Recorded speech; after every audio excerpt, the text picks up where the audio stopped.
తెలుగువారి number 1 choice Telugu matrimony. Anakapalli జిల్లాలో bulk drug park వ్యతిరేక పోరాటం ఉధృతంగా మారుతుంది.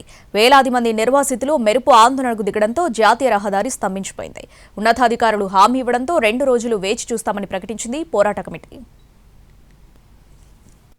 అనకాపల్లి జిల్లాలో బల్క్ డ్రగ్ను తీవ్రంగా వ్యతిరేకిస్తున్న మత్స్యకారులు, ప్రభావిత ప్రాంతాల ప్రజలు అనూహ్యంగా తిరుగుబాటు ప్రకటించారు. మద్దతుగా నిలుస్తున్న రాజకీయ పక్షాలను అడ్డుకుంటున్నారని ఆరోపిస్తూ అకస్మాత్తుగా వేలాది మంది జాతీయ రహదారి వైపు దూసుకొచ్చారు.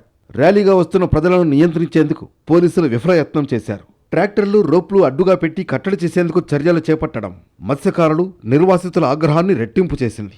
ఎక్కడికక్కడ వలయాలను ఏర్పాటు చేసినప్పటికీ వాటిని దాటుకుని వేలాది మంది మండల కేంద్రమైన నక్కపల్లి చేరుకున్నారు. ప్రభుత్వ వ్యతిరేక నినాదాలు చేస్తూ హైవేని దిగ్బంధించారు. బల్క్ డ్రగ్ పార్క్ పనులు నిలిపివేయాలని, ప్రజల ప్రాణాలను పణంగా పెట్టే మందుల కంపెనీల ప్రాజెక్టు రద్దు చేయాలని డిమాండ్ చేశారు. ఉన్నతాధికారులు హామీ ఇచ్చే వరకు కదిలేది లేదని బైఠాయించారు. కీలకమైన Chennai Kolkata national highway block అయిపోవడంతో వందలాది వాహనాలు కిలోమీటర్ల మేర నిలిచిపోయాయి.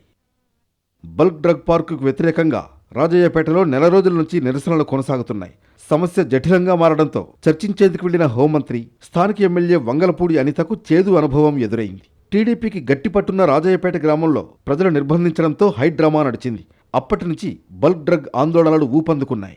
ఇటీవల బల్క్ డ్రగ్ పార్క్ వ్యతిరేక పోరాట కమిటీ అనకాపల్లి పర్యటనకు వచ్చిన వైఎస్ జగన్ను కలిసి తమ ఆవేదనను వ్యక్తం చేసింది. దీంతో ప్రజల పక్షమే తమ విధానమని ప్రకటించారు వైసీపీ అధినేత.